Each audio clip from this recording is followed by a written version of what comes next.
প্রিয় বন্ধুরা, আশা করি আপনারা সকলে ভালো আছেন, সুস্থ আছেন।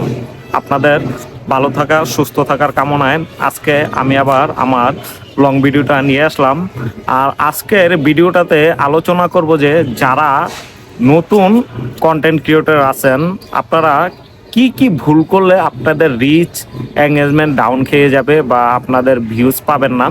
তো বন্ধুরা, আপনারা খুব গুরুত্ব সহকারে মনোযোগ দিয়ে আমার কথাগুলো শুনে যাবেন। আর যদি ভিডিওটা স্কিপ করে যান তাহলে কিন্তু আপনারা কিছুই বুঝতে পারবেন না, কারণ আজকে আমি কয়েকটা ধাপ নিয়ে কথা বলবো। প্রথমত, যারা আমরা নতুন অবস্থায় এই ফেসবুক প্ল্যাটফর্মে কাজ করি, দেখেন বন্ধুরা, আমরা কিন্তু এটার উপর ফেসবুকের উপর জেনে না বুঝে শুনেই কিন্তু আমরা কাজ করে থাকি, এমন অনেকেই করে থাকি। আর যারা জেনে বুঝে কাজ করে থাকে তারা কিন্তু কখনোই এই ভুলগুলো করে না।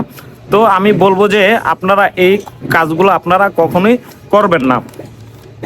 যারা একবারে নতুন আছেন, আপনারা কি করেন, আপনারা একটা পেজ খুলে কাজ করেন আর না করেন, আপনারা কিন্তু অন্য আরেকজনকে ট্যাগ করতে পছন্দ করেন।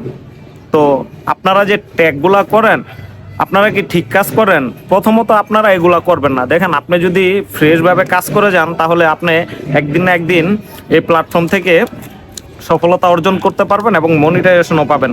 তো ট্যাগ করবেন না।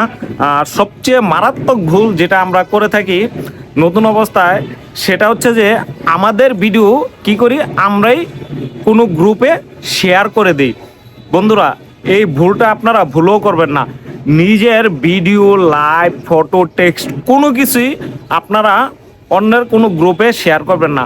আর বর্তমানে যেটা করতেছে ফেসবুক, দেখেন, আমরা যদি একটা কোনো কিছু পোস্ট করি, টেক্সট পোস্ট করি বা পিকচার পোস্ট করি, এটা কিন্তু ফেসবুকেই অটোমেটিকলি একটা শেয়ার দিয়ে দিতেছে।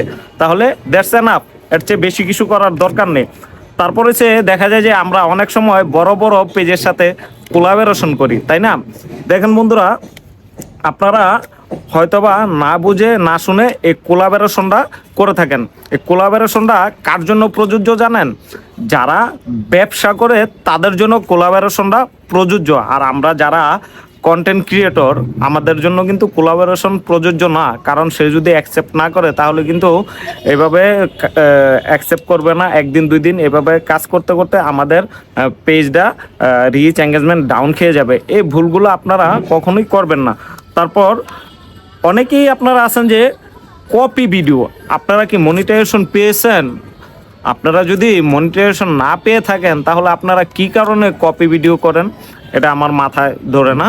তো বন্ধুরা, আমি বলবো যে আপনারা কপি ভিডিও করবেন না, কারণ আপনার কপি ভিডিও করতে পারবেন মনিটাইজেশন পাওয়ার পর। মনিটাইজেশন পাওয়ার আগে যদি আপনারা কপি ভিডিও করেন তাহলে কিন্তু ফেসবুক আপনাদেরকে যে কোনো সময় কপিরাইট দিয়ে দিবে, তারপর আপনার পেজটাকে বা প্রোফাইলটাকে ডিজেবল করে দিবে। এগুলো আপনারা কখনোই করবেন না। তারপর আমরা অনেকেই আছি যে কমিউনিটি গাইডলাইন মেনে কাজ করি না। আগে তো কমিউনিটি গাইডলাইন সম্বন্ধে ভালো করে জানবেন, বুঝবেন, তারপর আপনারা কাজ করবেন। দেখা যায় আপনার যদি সাথে সাথে 3-4টা ভিডিওতে আপনাকে রেস্ট্রিক্ট দিয়ে দেয় ফেসবুক, তখন কিন্তু ফেসবুক নিজে থেকেই আপনার পেজটাকে বা প্রোফাইলটাকে ডিজেবল করে দিবে। ওইটা দিয়ে কিন্তু পরবর্তীতে আপনারা কোনো ধরনের কাজ করতে পারবেন না, কারণ আপনার পরিশ্রমের ফল ওখানেই কিন্তু থামিয়ে দিতে হবে। তো বন্ধুরা, যদি আমার ভিডিওটা ভালো লেগে থাকে অবশ্যই আপনারা লাইক, কমেন্ট, শেয়ার করে দিবেন।